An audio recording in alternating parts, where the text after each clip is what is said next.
तर सिमेंट कॉन्क्रीटचं सगळं शहर दिसायचं, अजूनही तसंच आहे. मुंबईतून आपण दादर, चेंबूर, पार्ला या ठिकाणी पाहतो तर सगळं सांस्कृतिक एक वैभव आहे. तसं नवी मुंबईत क्वचित पाहायला मिळतं.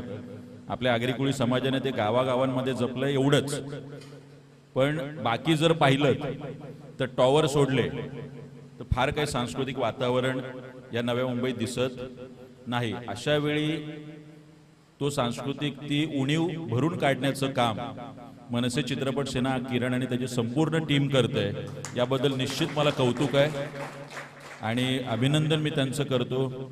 श्रुती, खूप उत्तम कल्पना तू दिलीस की ओपन माईक, तसं आता फार मुक्तपणे माईकवर बोलणं, हा हे आपली शेपटी आपल्यातच शेपटून घेण्यासारखं आहे. पण तरी ते व्यासपीठ तुम्ही उपलब्ध करून दिलं. तुझी अत्यंत उत्तम कल्पना आहे. मला खूप नवीन चेहरे दिसत आहेत. सातत्याने राजकीय पक्ष म्हटलं की नवीन चेहऱ्यांचं आगमन थोडं कमी होतं आणि त्याच्यात ते आपल्याला कॉक्रोच म्हटल्यानंतर काय होतं हे देशात कळलेलं आहे. सगळ्या तरुण मुलांना कॉक्रोच म्हटल्यानंतर ते सगळे कॉक्रोच बाहेर आले आणि आता बिचारे ते न्यायाधीश आहे ते पश्चाताप करत असतील की आपण झक मारली आणि उगाच काहीतरी यांना बोललोय.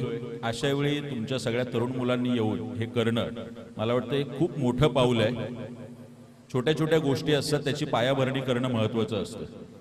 त्याची संख्या काय आणि त्याला किती लोक जमली याच्यापेक्षा त्याची क्वालिटी काय, त्याचा दर्जा काय, हे खूप महत्वाचं आहे. आणि आज तो दर्जा किरण आणि तुमच्या संपूर्ण टीमने राखला, त्याबद्दल तुमचं मनापासून अभिनंदन, कौतुक करतो. खूप वेगवेगळ्या प्रकारची मुलं इथे मी पाहिली. अगदी आमचं शाहीर असतील, इथे कविता सादर करणारे असतील, अगदी गाणी सादर करणारे, महाराजांवरचा पोवाडकम असे सगळं करणारे, कोणी विनोद करणारे. म्हणजे आता विनोदाचा दर्जा काय खालवलाय तो आपण प्रणित मोरेपासून सगळी उदाहरणं पाहतो. पण अशा वेळी पण एखादा शेखर सुमन येतो आणि शेखर सुमन नाईट करतो, तर मला वाटतं हे सुद्धा या समाजात आहे. त्यामुळे हे मुक्त व्यासपीठ आहे, मुक्तांगण नाही आहे. तुम्हाला दिलेलं हे मुक्त व्यासपीठ आहे.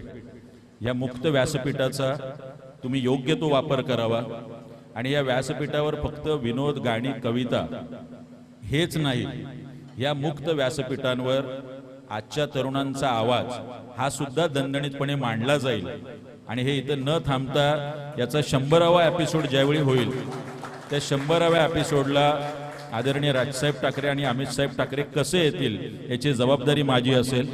आणि ते लवकरात लवकर, म्हणजे पुढे येणारा मराठी भाषा दिवस आहे 27 फेब्रुवारी. आता विशाखा म्हणून जो कविता संग्रह कुसुमाग्रजांचा दिला, त्या कुसुमाग्रजांचा जयंती दिवस म्हणजे आपण मराठी भाषा दिवस म्हणून साजरा करतो.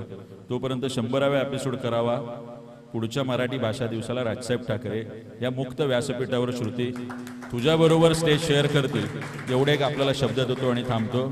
अजय कायमच सांस्कृतिक क्षेत्रात वावरत असतात आणि मी पाहत असतो त्यांना. आमचे खूप जुने स्नेहबंध आहेत आणि ते कायम अनेकांना भेटून त्यांच्यातून त्यांना बोलतं करणं, त्यांच्या मुलाखती घेणं, सिनेमांची समीक्षा करणं, नाटकांची समीक्षा करणं, हे सगळं काम अजय आपण एक खूप मोठं काम करताय. माझे सहकारी असतील, अभिजित देसाई, घोणेसाहेब असतील, ही सुद्धा माणसं आपापल्या परीने काम करतोय. आम्ही तुमच्या कलाकारांमध्ये आलो की आम्ही थोडं बुजबुजलेलो असतो.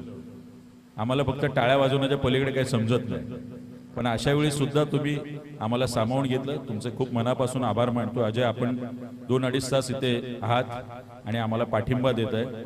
खूप मनापासून धन्यवाद आणि तुमच्या संपूर्ण टीमचं मनापासून कौतुक. खूप धन्यवाद.